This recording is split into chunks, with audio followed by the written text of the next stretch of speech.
Hey guys, Magma here, and I just want to say it has been a while because Injustice 2 came out like a week ago, and pretty much all my time and effort was put into making those videos, and pretty much there's been not time for like pretty much anything else, but I decided to take a little break and talk about the Injustice 2 comic, which I'm just 3 issues late on, so what we're going to be doing is actually covering Chapter 6, Chapter 7, and Chapter 8 all in one video. So if you enjoy this type of content, make sure you leave a like and share so we know what type of videos you guys want. But anyway, we are back with issue 6 of Injustice, just starting off.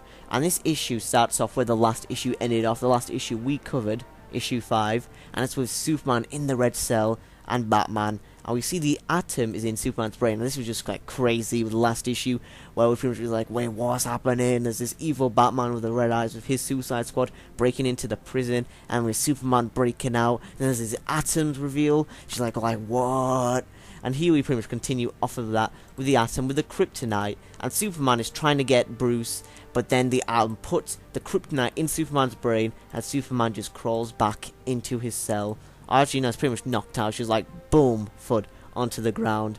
And then Batman just asking Warren Turpin how they've, dealt with, they dealt with Superman, how are things out there. And pretty much we see the Suicide Squad fighting against the guards. And then we get, continue off with the reunion between Harley Quinn, Black Canary, and Green Arrow. And this is where Harley Quinn finds out this is a Green Arrow from a different Earth. And they do have some, comedy in there. It's expected. And it's just so weird going back into this Injustice 2 comic world after, playing the Injustice 2 story mode, and how we're so far into the future. Like, I know the Injustice 1 comic had years 1 to 5, and then later on they had Ground Zeroes, now the Injustice 2 comic. So I'm wondering if they're going to have, 5 years for the Injustice 2 comic.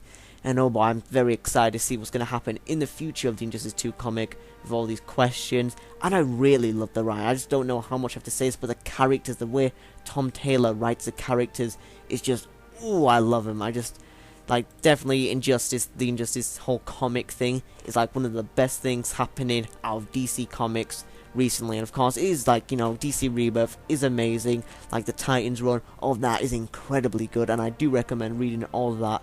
But the Injustice comic, there's something so special about this, not being connected to any of the other DC comics and being his own universe with the video games. And I just really, really love that, because Tom Taylor has such free reign to do whatever he wants with these characters, and that gives him the free reign to actually make Harley Quinn act like Harley Quinn, because in the comics right now, Harley Quinn, to me, I'm not a big fan of Harley Quinn right now, because she's kind of like Deadpool in the comics.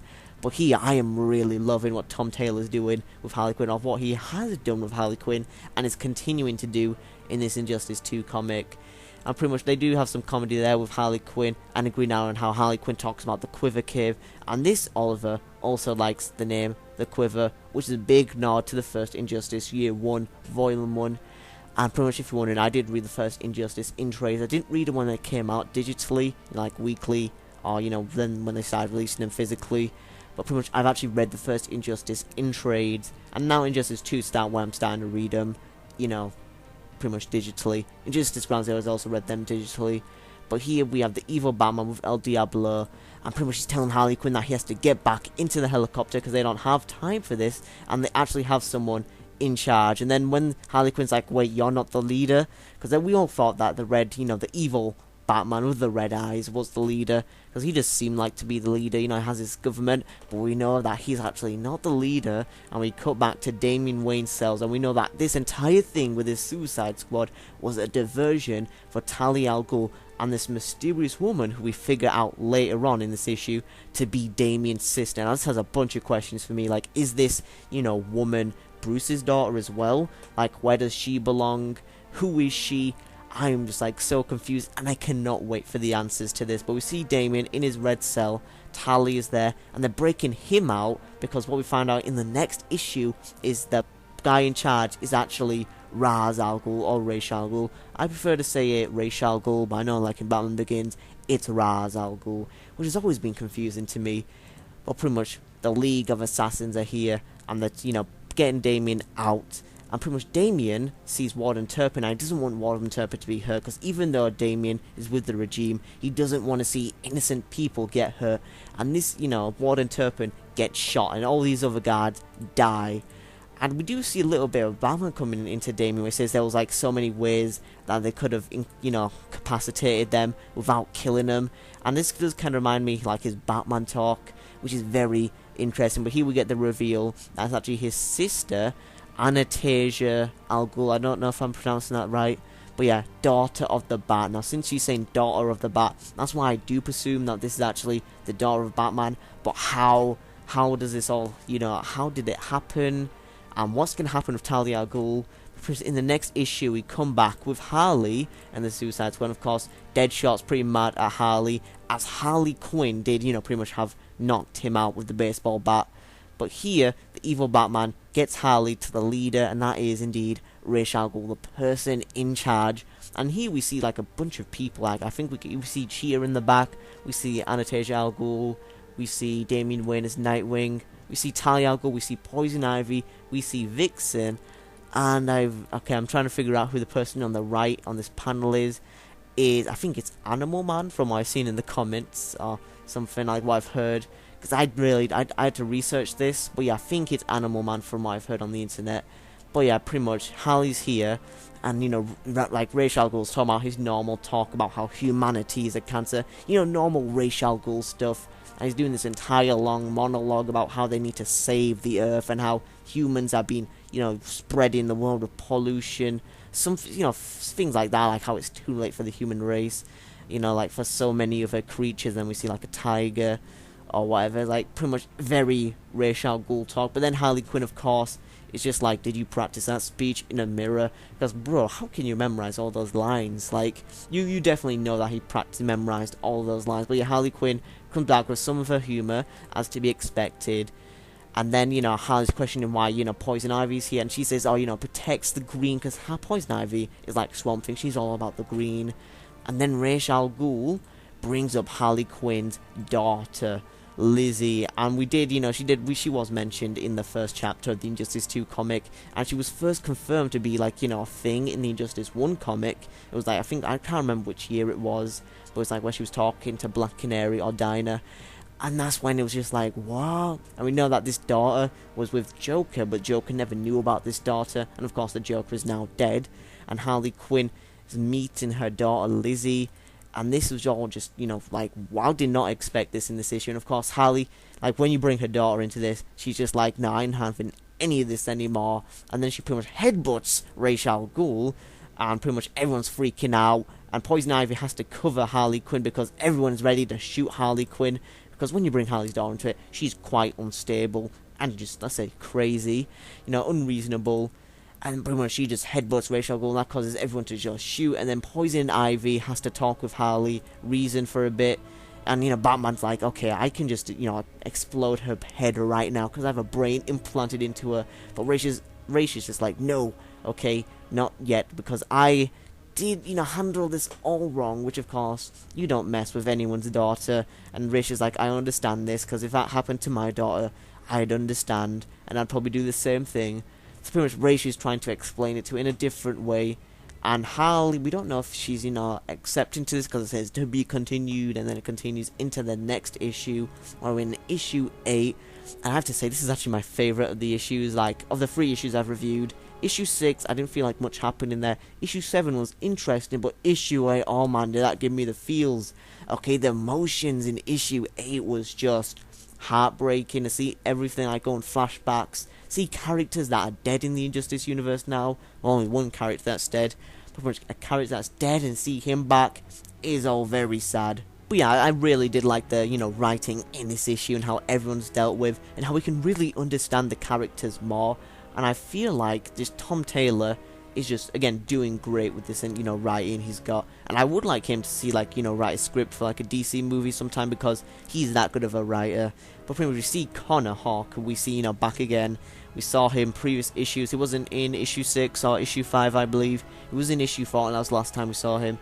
And he was back in issue 8 talking with Batman, how, Mom told him, his mom, Dinah, Bruce told him about the whole thing, where his son has been, captured. And now Bruce is trying to find through every camera on his Batcave. And we see things are messy, and pretty much Connor reminds him, like, you're quite messy, aren't you? How about I help you clean this up? And then we get a flashback, and this pretty much the rest of this issue until the very end is a flashback, and I just love the flashback. Okay, this is just, it is so cool to see this. Well, pretty much we see Alfred and Bruce talking about how Bruce is a quite, bit messy, which is, what triggered this flashback for Bruce when he was mentioning how messy he was with this conversation with Alfred. And they're talking about how, Alfred will probably outlive him. Or, Alfred will probably outlive Bruce, since Bruce lives a dangerous life, fighting criminals every night, risking his life. And pretty much, Alfred says that's not really much of a comfort, And that is just, that's the funny conversation going on there. And they're talking about how Damien, worries him because he's dangerous and so angry. Well, not dangerous, but very, very angry. And Damien's just, right there, just, right beside him. And Bruce, of course, knows. And pretty much, Damien's, this is the typical Damien, talk where he says Dick wasn't already a trained assassin, when they're talking about how, comparing Damien to Dick and how his training went. And he says Dick wasn't already a trained assassin, which, I know some people can kind of see Damian Wayne as whiny, but right now, I really love what they're doing with Damien's character in, for example, DC Rebirth. I really like everything that's happening with Damien's character right now is just gold. I just love what they're doing with the character. Here we do see a bit of his whininess, but I really do like that part of the character. And here we see that Damien has a really good, heart, has a, heart of gold. Even though he might be whiny, bit of a douche, he does have a heart of gold. And pretty much Batman decides, hey, I'll put him on to this, train thing, and we'll watch him. And although he says he doesn't watch him here, that's a lie that we find out, near the end of the issue. And pretty much the goal here is that Damien is far away from the Batcave, and he has to go to the Batcave as fast as possible, and without being distracted. So it's about 3 hours. So he gives him the implication that this is a time trial, and Damien's doing his thing. He says, I'll beat 2 hours, because Batman says, you'll be there in 3 hours. And then we see a mugging that's going on with 3 guys, the guns and knives, and a woman's pretty much just being robbed. And Damien's just this is going to cost time, but of course he stops it. And yeah, pretty much helps out the lady, says, I notified, the police, all this, GCPD. But she decides to stay with her because, he's nice. He's like, no, I'll stay with you. When she asks, are you going to go? But yeah, pretty much Damien stays. And then we see another thing that's going to happen where it seems like a man is about to commit suicide and jump off a building. It's whoa, don't do that. But then he's just saying, no, I'm come out here to think. And we do see that he's a little depressed as he's, crying. So then Damien decides he'll make tea with him. And he even stays there for a while. I guess, watches TV. Because he makes tea for him. And I think they do watch TV, have a good time. And pretty much we see him help out another person who has 2 stab wounds in the right shoulder. And then, he's helping other people out. Helping an old woman getting onto the bus, across the road, all this stuff.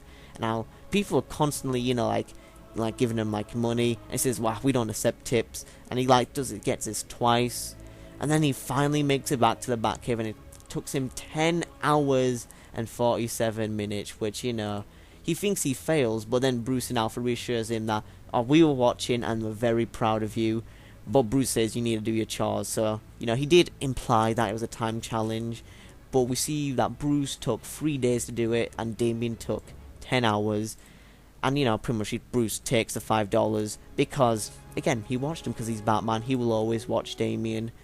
But Alfred, we know Damien really likes Alfred because we see it on the first Injustice comic. He constantly, visits him. And, when he's about to sing Happy Birthday, bring him the birthday cake, guess his birthday, we see Alfred is dead in the Batcave, which happened in year 5, or was it year 4, where Zaz killed Alfred, which, Superman pretty much hired him to kill Alfred to find out where Batman's whereabouts was. And here, Alfred says that he'll do his chores, and Damien can go to bed because he's earned it. And it's very, very heartwarming to see how everything concludes. And we see Connor back here, back in the present time, where I have no idea what's going to happen here, but he says that no one no kid should be separated from their parent, their mum or dad. So he says, would you like that? And Connor says, yeah. And then Bruce says, good, but this needs to be our secret. And then gets something and wants to inject him with something and say this may pinch a bit. And I have no idea what he's planning on doing. So I'm very interested to see what's gonna, how this is gonna continue next issue. Although I think next issue they'll continue the whole League of Assassins plot. So I might see this in issue 9 or issue 10, which, oh boy, these cliffhangers are getting me always hooked onto reading it. Like, I really love what they do in the Injustice comic, how they make you want to read every issue just every week, because it always ends on a cliffhanger, and I am very excited to see what's going to happen next, and who this evil Batman's going to be. But yeah, that is going to be the end of this video, so make sure you guys leave a like and share, and if you come across our channel for the first time, why not subscribe, as we make comic book related videos every day. But anyway, that's been Magma and Finny signing out. Peace.